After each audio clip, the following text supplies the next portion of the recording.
Hello dear students, तो हम नए कॉन्सेप्ट को शुरू कर रहे हैं, मैट्रिसेस। ठीक है, सो हिंदी में होगा ये वाला सीरीज मैट्रिसेस। सो पहली डेफिनेशन हमें जो चाहिए वो है मैट्रिक्स। मैट्रिक्स किसे कहोगे? आप कोई भी एंट्रीज को, ठीक है, मैट्रिक्स के अंदर जो आप एलिमेंट्स लिखते हो उन्हें आप क्या कहते हो? जो भी आप नंबर्स लिखते हो, चाहे रियल नंबर लिखो, चाहे कॉम्प्लेक्स नंबर लिखो, चाहे अल्फ़ाबेट लिखो, चाहे किसी के नाम लिखो, लेकिन एक रेक्टेंगुलर अरेंजमेंट में, मतलब इस ब्रैकेट के अंदर आप लिखोगे। ठीक है, ABCDEF ऐसे लिख लो, या फिर 1 2 3 4 5 6 लिख लो। ठीक है, तो इसमें क्या होता है, इस तरह से आप जब लिखते हो, rectangular arrangement of real number हो सकता है, कॉम्प्लेक्स नंबर हो सकता है, कुछ भी हो सकता है, तो that is known as matrix. ठीक है, सो उस मैट्रिक्स में अंदर जो आप लिख रहे हो ना, इन चीज़ों को हम क्या कहते हैं? एलिमेंट्स ऑफ द मैट्रिक्स या फिर एंट्रीज। ओके, एलिमेंट्स या फिर एंट्रीज कहते हैं। सो ये तो हो गया एलिमेंट्स और एंट्रीज। नेक्स्ट क्या होता है, यहाँ पे जो हॉरिजॉन्टल में लिखा हुआ होता है उसे हम क्या कहते हैं? ये देखिए, ये हॉरिजॉन्टल में लिखा हुआ, इसे हम कहते हैं रोस, रोस ऑफ द मैट्रिक्स। और जो वर्टिकल में लिखा हुआ है इस तरह से, उसे हम कहते हैं कॉलम। ठीक है, रोस और कॉलम्स ऐसे हम कहते हैं। ये वाला आप समझ गए, row and column. Next concept आता है आपका ऑर्डर। किसी भी मैट्रिक्स का ऑर्डर हम कैसे लिख पाते हैं या कैसे जानते हैं? इज नथिंग बट उस गिवन मैट्रिक्स के नंबर ऑफ रोज गिनिए और लिखिए m क्रॉस, और नंबर ऑफ कॉलम्स को गिन के लिखिए। So that is nothing but, ये देखिए, ये है नंबर ऑफ रोज और ये है नंबर ऑफ कॉलम्स। ठीक है, सो इस पर्टिकुलर, सपोज यही एग्जाम्पल ले लेते हैं। इस मैट्रिक्स में नंबर ऑफ रोज कितने हैं? 1 2, और क्रॉस नंबर ऑफ कॉलम्स कितने हैं? 1 2 3। सो ये हो गया इसका ऑर्डर। ठीक है, और मैट्रिक्स को हम कैपिटल लेटर से रिप्रेजेंट करते हैं। ये वाली एक छोटी सी चीज़ है जो आपको पता होनी चाहिए। नेक्स्ट आपके पास जो कॉन्सेप्ट आते हैं, ये तो हो गए एलिमेंट्स, एंट्रीज, रोज, कॉलम्स, ऑर्डर, ये बेसिक कॉन्सेप्ट हुआ। नेक्स्ट आता है टाइप्स ऑफ मैट्रिसेस। मैट्रिसेस में कितने टाइप्स है, कैसे कैसे मैट्रिसेस अवेलेबल है? सो टाइप्स में पहला वाला आता है रो मैट्रिक्स। नाम में ही है, ठीक है, रो यानी कि ऐसा मैट्रिक्स जिसमें केवल एक रो है, सिर्फ और सिर्फ एक रो है, और कॉलम्स कितने भी हो सकते हैं। ठीक है, जैसे कि रो यानी कि मैंने कहा हॉरिजॉन्टल 1 2 3 4, यहाँ कितने भी एलिमेंट्स लिख लो। ठीक है, लेकिन रो एक ही होना चाहिए। आप यहाँ एक और रो नहीं लिख सकते, वो गलत हो जाएगा। ठीक है, सो कॉलम कितने हैं? 1 2 3 4। ठीक है, तो रो क्रॉस कॉलम्स कितने? 4। ये हो गया ऑर्डर। सो जनरल ऑर्डर अगर हम लिखना चाहे रो मैट्रिक्स के लिए, तो ये वाला 1 हमेशा कांस्टेंट रहेगा। सो 1 क्रॉस n, ये हो जाता है आपका रो मैट्रिक्स का जनरल ऑर्डर हो जाता है। ठीक है, सो उसी तरह से आप गेस कर सकते हो second matrix, that is column matrix. ठीक है, सो कॉलम मैट्रिक्स में क्या होता है? एक ही कॉलम होता है, ये हो गया उसका जनरल ऑर्डर का जनरल फॉर्मूला। सो n क्रॉस 1, यानी कि कॉलम एक ही होना है। आप रो चाहे कितने भी ले सकते हो। यहाँ पे मैंने number of rose into columns, number of रोज 2 लिए हैं। आप 3 लो, 4 लो, कितने भी लो, लेकिन ये वाला आपका जो है 1, ये कांस्टेंट होना है। ठीक है, सो ये क्या हो गया? Column matrix. नेक्स्ट मैट्रिक्स आती है सबसे ईजिएस्ट वन, जीरो मैट्रिक्स, जिसको हम नल मैट्रिक्स भी कहते हैं। ठीक है, जीरो मैट्रिक्स और नल मैट्रिक्स, नाम में ही लिखा हुआ है जीरो, यानी कि ऐसी मैट्रिक्स जिसमें सारी एंट्रीज जो है जीरो होती है, उसको हम ओ से रिप्रेजेंट करते हैं, समझिए। सो ये हो गया आपका जीरो मैट्रिक्स। ठीक है, 2 क्रॉस 2 ली हूँ, आप 3 क्रॉस 3 लो, 10 क्रॉस 10 लो, कोई फर्क नहीं पड़ता है, लेकिन उसके अंदर के सारे एंट्रीज जो है वो जीरो होने चाहिए, और रिप्रेजेंटेशन ओ से होता है। तो ऐसे मैट्रिक्स को हम जीरो मैट्रिक्स या फिर नल मैट्रिक्स कहते हैं। नेक्स्ट मैट्रिक्स है जो सबसे इम्पोर्टेंट भी है, क्योंकि उसी से सारे बाकी के मैट्रिक्स आती है, तो वो वाली है स्क्वायर मैट्रिक्स।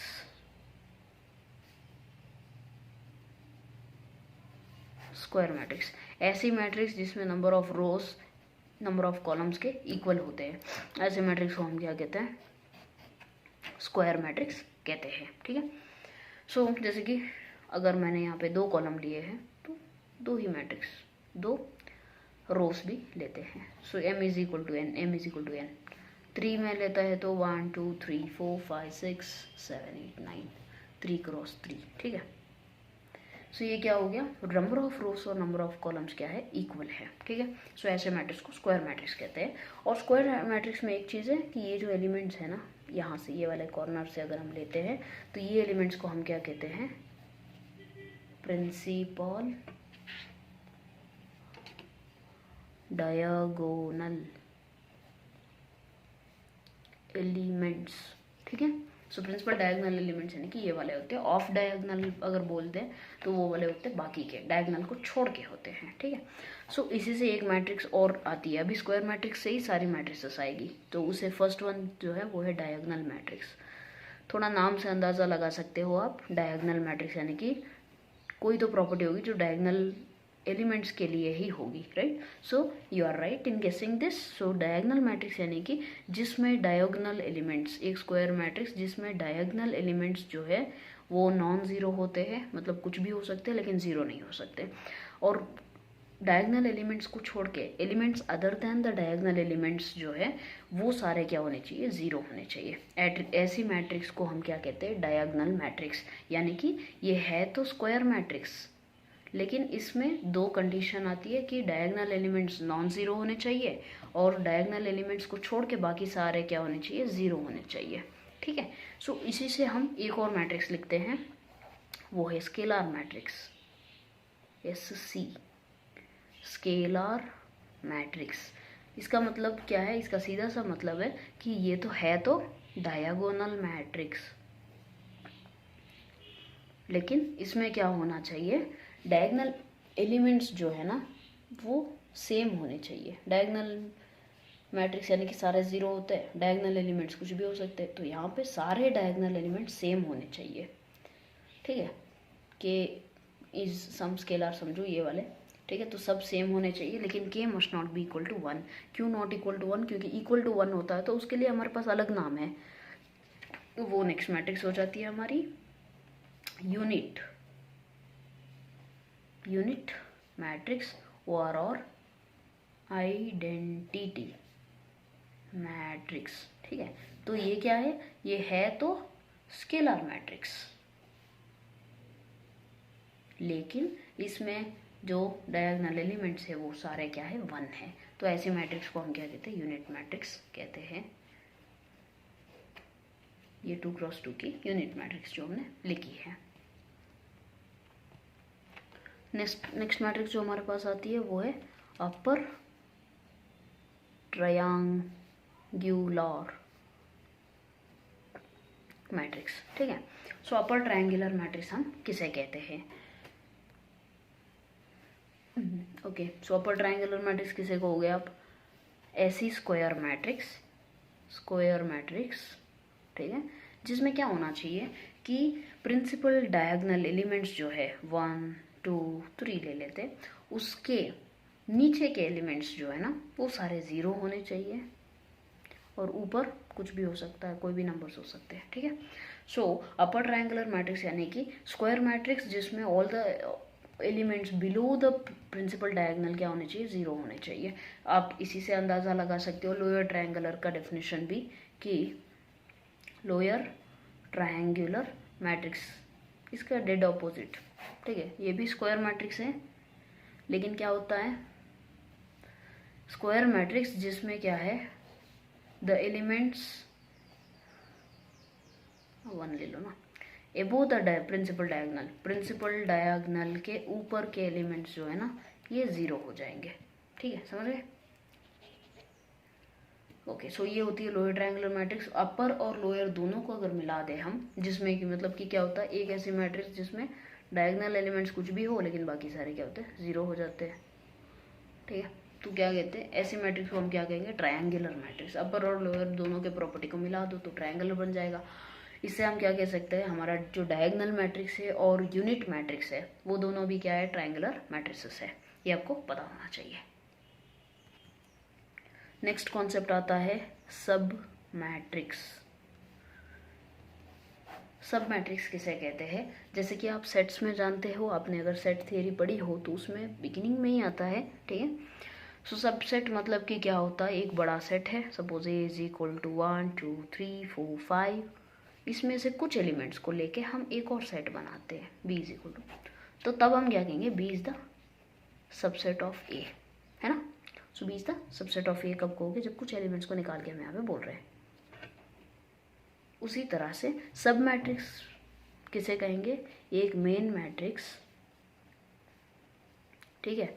मेन मैट्रिक्स में से नंबर ऑफ रो, कितने भी नंबर ऑफ रो और कॉलम निकाल दो, और रिमेनिंग जो होता है ना उसको हम क्या करेंगे, सपोज 5 6 ये रो मैट्रिक्स जैसी हो गई। सो इसी को हम क्या कहेंगे, सब मैट्रिक्स। मतलब कि matrix which is obtained after removing any number of रोज और कॉलम, कितने भी, आपकी मर्जी, ठीक है। इसमें एक और कॉन्सेप्ट आता है, ओके, जो आपको कंफ्यूज नहीं होना है, और वो है प्रिंसिपल सब मैट्रिक्स। सो सब मैट्रिक्स और प्रिंसिपल सब मैट्रिक्स में डिफरेंस सिर्फ इतना है कि आपके जो मेन मैट्रिक्स है उसमें से आप अगर सब मैट्रिक्स लाते हो और वो सब मैट्रिक्स स्क्वायर सब मैट्रिक्स हो जाए तो उसे हम प्रिंसिपल सब मैट्रिक्स कहते हैं। Example, A is equal to 1 2 3 4 5 6 7 8 9 ले लीजिए। अगर मैं यहाँ पे एक कॉलम और एक रो निकाल देती हूँ तो मेरे पास बचा क्या, बी इज इक्वल टू 1 2 4 5। ये क्या है, बी जो आई है ये क्या है, ये स्क्वायर मैट्रिक्स है, right. So this is what, square सब मैट्रिक्स, ठीक है। तो स्क्वायर सब मैट्रिक्स को ही हम क्या कहते हैं, प्रिंसिपल सब मैट्रिक्स कहते हैं। जबकि सब मैट्रिक्स में क्या होता है, वो कोई भी हो सकती है, इट इज़ नॉट नेसेसरी कि स्क्वायर आए, कोई भी आ सकती है। जैसे कि यहाँ पे रो मैट्रिक्स आई है तो कोई और भी आ सकती है, कोई दिक्कत नहीं, ठीक है। ये वाला कॉन्सेप्ट आपको पता होना चाहिए। नेक्स्ट कॉन्सेप्ट है हमारा इक्वालिटी ऑफ मैट्रिसेस। सो दो मैट्रिक्सेस अगर मैं ले रही हूँ A B 0 C, समझिए, और बी मैट्रिक्स ले रही हूँ DE 0 S, तो इन दोनों मैट्रिसेस को A is equal to B मैं तब बोल सकती हूँ जब इसके करस्पॉन्डिंग एलिमेंट्स इक्वल है। अब आप सोच रहे होंगे करस्पॉन्डिंग एलिमेंट्स क्या होते हैं, तो लेट मी टेल यू कि करस्पॉन्डिंग एलिमेंट्स यानी कि आप अगर पहले मैट्रिक्स का पहला एलिमेंट ले रहे हैं तो दूसरे मैट्रिक्स को जब आप कंपेयर कर रहे हो तो उसका भी हम पहला एलिमेंट ही लेंगे, तो that is known as corresponding element, okay. So पहला एलिमेंट ले रहे हैं तो इससे ही कंपेयर करोगे, दूसरा ले रहे हो अगर तो दूसरे से ही कंपेयर करोगे, चौथा ले रहे हो, तीसरा ले रहे हो, चौथे से और तीसरे से ही कंपेयर करोगे, ठीक है। सो इसको अगर हमें अब ऊपर वाले इसी एग्जांपल को इक्वल बोलना है तो कंडीशन क्या होनी चाहिए, A must be equal to D होना चाहिए, B is equal to E, C is equal to S. Zero तो जीरो के इक्वल है ऑलरेडी, तो ये तीन भी सेटिस्फाई हो जाए तो ये दोनों मैट्रिक्स क्या हो जाएंगे, इक्वल हो जाएंगे। इसमें कंडीशन क्या होती है कि इन दोनों का ऑर्डर सेम होना चाहिए, ठीक है। ऑर्डर सेम यानी कि ताकि हम कंपेयर कर सके। देखिए अगर यहाँ पे एक कॉलम और एक्स्ट्रा आ गया तो आप कहाँ से लाओगे यहाँ कंपैरिजन के लिए, राइट। सो इसलिए ऑर्डर हमेशा सेम होना चाहिए। नेक्स्ट कॉन्सेप्ट है एडिशन। एडिशन ऑफ व्हाट, आप जनरल एडिशन तो जानते ही हो, सो addition of matrices.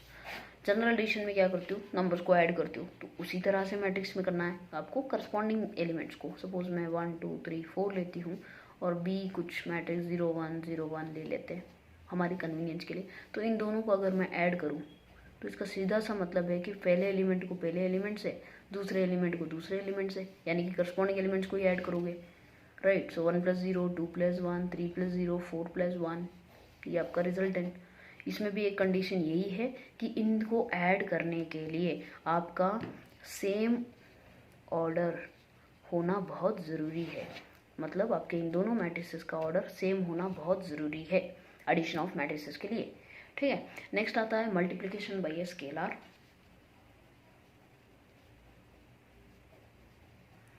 Multiplication bye a scalar, SC, ठीक है। सो मल्टीप्लिकेशन बाय ए स्केलर यानी कि क्या है, कोई भी एक मैट्रिक्स है 1 2 3 4 समझिए, इसको मैं एक स्केलर एक नंबर से मल्टीप्लाई करती हूँ, दैट इज़ नथिंग बट, इसको अगर ए समझे तो 2a is equal to 2 into that matrix. तो इसको क्या करोगे, इस 2 को आपको हर एक एलिमेंट के साथ मल्टीप्लाई करना है, ठीक है। 2 इंटू 1 2 2 2 ज़ा 4 2 3 ज़ा 6 2 4 ज़ा 8, यस और नो, यस। तो इस तरह से आप क्या करोगे, मल्टीप्लाई करोगे एक स्केलर को हर एक एलिमेंट से। So that is nothing but multiplication bye a scalar वाला कॉन्सेप्ट आता है। नेक्स्ट आपका जो कॉन्सेप्ट आता है वो है ट्रेस ऑफ द मैट्रिक्स।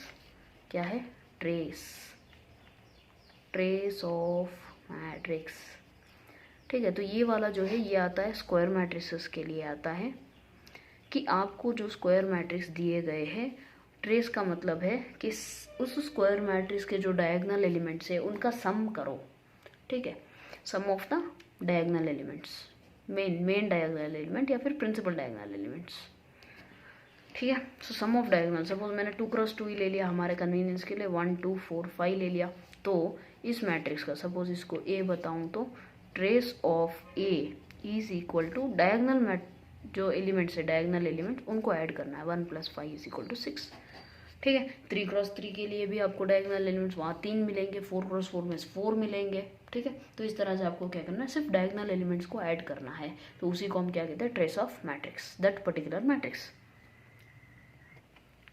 अगला कॉन्सेप्ट है transpose, transpose of A matrix. Okay, transpose of A matrix हम किसे कहेंगे? देखिए, अगर कोई भी मैट्रिक्स मैं ले रही हूँ 1 2 3 4 5 7 ले लिया, समझिए, ठीक है। इसका ऑर्डर क्या है, number of rose 1 2, number of columns 1 2 3, ठीक है। सो इसको, इस पर्टिकुलर मैट्रिक्स के हम क्या करेंगे, रोज को कॉलम की तरह लिखेंगे, इसको डिनोट हम ए डैश या फिर ए पावर टी से करेंगे। इसका फर्स्ट रो फर्स्ट कॉलम बन जाएगा, सेकंड रो सेकंड कॉलम बन जाएगा, तो ये क्या हुआ 3x2, ठीक है। तो ये जो है हम इंटरचेंज करते हैं, हम क्या रोज को कॉलम्स बनाते हैं तो ऑटोमेटिकली कॉलम्स जो होते हैं वो रो बन जाते हैं। तो इस इंटरचेंज करने वाले प्रोसेस को हम कहते हैं ट्रांसपोजिशन, ठीक है। लेकिन जबकि ऑब्टेन्ड मैट्रिक्स जो है, ट्रांसपोजिशन प्रोसेस होने के बाद जो मैट्रिक्स मिला है उसे हम क्या कहेंगे, transpose. This is the transpose of the given matrix A which is denoted by A transpose like this, okay, ऐसे आपको डिनोट किया जाता है। नेक्स्ट हमारे पास जो आती है, इसी ट्रांसपोज को यूज करके हम दो मैट्रिक्सेस और बोलते हैं, और वो मैट्रिक्सेस है सिमेट्रिक मैट्रिक्स और एक है स्क्यू सिमेट्रिक। बहुत सिंपल सी चीज़ है, जब भी आप किसी मैट्रिक्स का ट्रांसपोज करते हो और वो ट्रांसपोज अगेन उसी मैट्रिक्स का वही मैट्रिक्स दे दे हमें, ठीक है, मतलब यहाँ मैंने ट्रांसपोज किया तो मुझे दूसरा मिला है, जो गिवन मैट्रिक्स थे उससे दूसरा मिली है, चेंज है दोनों, लेकिन जब दोनों सेम हो तो उसे सिमेट्रिक कहोगे, और दोनों अगर माइनस साइन से डिफर करती है तो माइनस, तो स्क्यू सिमेट्रिक कहोगे। Let us just check the example, आपको एग्जांपल से इजीली समझ आ जाएगा। सिमेट्रिक मैट्रिक्स यानी कि देखिए, सपोज मैं यहाँ पे ले रही हूँ 1 6 7 6 5 2 7 2 3, यानी कि डायगोनल एलिमेंट्स कुछ भी हो सकते हैं, लेकिन ये मिरर इमेजेस, मिरर जो है मतलब एक पेपर को मैं ऐसे फोल्ड करूँ तो दोनों साइड सेम आने चाहिए, 6 6 7 7 2 2, ठीक है। तो यहाँ पे अगर मैं इसका ट्रांसपोज करूँ, आप खुद कर लीजिए, ठीक है, ट्रांसपोज करोगे ना तो आपको ये वाली मैट्रिक्स आएगी, रो को कॉलम्स बना के लिखो फिर से, ठीक है, तो आपको सेम मिलेगा, तो इसको क्या कहते हैं, सिमेट्रिक मैट्रिक्स कहोगे। जबकि स्क्यू सिमेट्रिक में क्या होता है, एक कंडीशन वेरी इंपॉर्टेंट है कि आपको डायगोनल एलिमेंट्स हमेशा 0 लिखने हैं, और एक चीज़ 2, तो यहाँ पे -2, दोनों भी साइन से डिफर करेंगे, 3 है तो यहाँ -3 ले लो, यहाँ 6 है तो -6 ले लो, ठीक है। मिरर इमेजेस है लेकिन साइन डिफरेंट है। तो यहाँ पे जब आप ए ट्रांसपोज करेंगे तो आप देखिए, फर्स्ट रो को फर्स्ट कॉलम बना दो, सेकेंड रो, थर्ड रो, -3 -6 0, तो ये क्या हुआ, इसमें जब आप माइनस निकालते हो, बाहर निकालते हो, या माइनस मल्टीप्लाई कर दोगे, यहाँ माइनस बाहर निकालते हो, देखिए ये प्लस हो जाएगा, ये माइनस हो जाएगा, ठीक है। तो this is nothing but what, minus, और ये क्या है, ये गिवन मैट्रिक्स है A, so A transpose is equal to -a। ऐसे मैट्रिक्स को हम क्या कहेंगे, स्क्यू सिमेट्रिक मैट्रिक्स कहेंगे, ठीक। सिंपल सी चीज़ है, ट्रांसपोज करते हो तब भी सेम मैट्रिक्स आ जाता है तो सिमेट्रिक हो जाता है, ट्रांसपोज करते हो और same matrix with minus sign आ जाए तो स्क्यू सिमेट्रिक हो जाएगा। नेक्स्ट एक लास्ट कॉन्सेप्ट है और जो कि बहुत इंपॉर्टेंट है, तो वो क्या है, प्रोडक्ट। आप दो नंबर्स का मल्टीप्लिकेशन करना तो जानते ही है, right. So product of what, matrices, matrices को कैसे मल्टीप्लाई करेंगे। देखिए, दो मैट्रिसेस को आप जब मल्टीप्लाई करना चाहते हो A इंटू बी, तो उसके लिए जैसे एडिशन के लिए कंडीशन क्या था, ऑर्डर सेम होना, मल्टीप्लिकेशन के लिए ज़रूरी है कि ऑर्डर सेम हो या नहीं, ये आप खुद बताइए, ठीक है।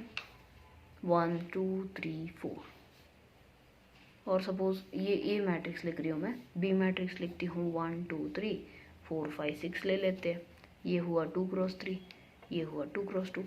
एडिशन मल्टीप्लिकेशन के लिए सिंपल सा प्रोसेस ये है कि आपको पहला रो लेना है और उसको पहले कॉलम से मल्टीप्लाई करना है, तब आपको पहला एलिमेंट मिलेगा आने वाले में, पहला में एलिमेंट आने वाले आंसर में।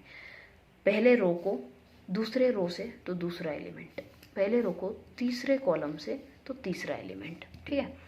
सो देखिए क्या करोगे, 1 into 1 plus 2 into 4, 1 into 2 plus 2 into 5, उसी तरह से 1 इंटू 3 प्लस 2 इंटू 6। मैं 2 क्रॉस 2 इसलिए ले रही हूँ, मतलब छोटा मैट्रिक्स इसलिए रही हूँ कि आपको छोटे में ही इजीली समझ आ जाए, तो बड़े मैट्रिक्स को आप खुद ही सॉल्व करके देख सकते हो। नेक्स्ट 3 और 4, सेकेंड रो, ये क्या है देखिए, second row first element, right. So second row first element यानी कि सेकेंड रो फर्स्ट कॉलम से मल्टीप्लाई करो दूसरे वाले में। So 3 into 1 plus 4 into 4, second row second element है, राइट। तो सेकेंड रो सेकेंड कॉलम से 3 इंटू 2, ये वाला प्लस 4 इंटू 5, उसी तरह से यहाँ पे क्या करोगे, 3 इंटू 3 प्लस 4 इंटू 6, ये होता है आपका ए बी,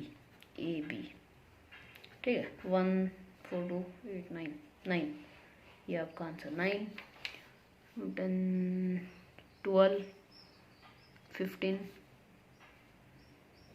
19 26 और ये आ जाएगा 33, ठीक है। सो 2 क्रॉस 3। आप एक चीज़ नोट कर सकते हो कि मल्टीप्लाई तब किया जाता है जब ऑर्डर क्या होता है, अगर m क्रॉस n एक मैट्रिक्स का है, पहले वाले का, सपोज पहले वाले का m क्रॉस n है, तो दूसरे वाले का निश्चय रूप से n क्रॉस कुछ भी हो जाए, p कुछ भी हो चलेगा, ठीक है। m cross n cross p, यानी कि पहले मैट्रिक्स के नंबर ऑफ कॉलम्स दूसरे मैट्रिक्स के नंबर ऑफ रोज सेम होने चाहिए। ये एक बहुत ही इंपॉर्टेंट कंडीशन है कि जिससे हम पता कर सकते हैं कि मैट्रिक्स का मल्टीप्लिकेशन होगा या नहीं। अननेसेसरी करते मत बैठो, पहले ये कंडीशन चेक करनी चाहिए। और जो आंसर आएगा उसका ऑर्डर क्या होगा, ये वाला m क्रॉस p। आप इसी एग्जाम्पल में देख लो, 2 क्रॉस 2 है, यहाँ पे नंबर ऑफ कॉलम्स और यहाँ पे नंबर ऑफ रोज सेम है, और जैसे मैंने बताया m क्रॉस p आना चाहिए, यानी कि 2 क्रॉस 3 आना चाहिए। ये देखिए 2 क्रॉस 3 है कि नहीं। So this is how product of matrixes is done. और भी अगर कोई भी आपको डाउट है तो आप मुझे कमेंट सेक्शन में बता सकते हो, I try to solve it out, okay. So बाकी हम बाद में नेक्स्ट क्लासेस में देखते जाएंगे। So for today this is enough I think. हाँ ठीक है, इतना काफ़ी है। Thank you so much, God bless you.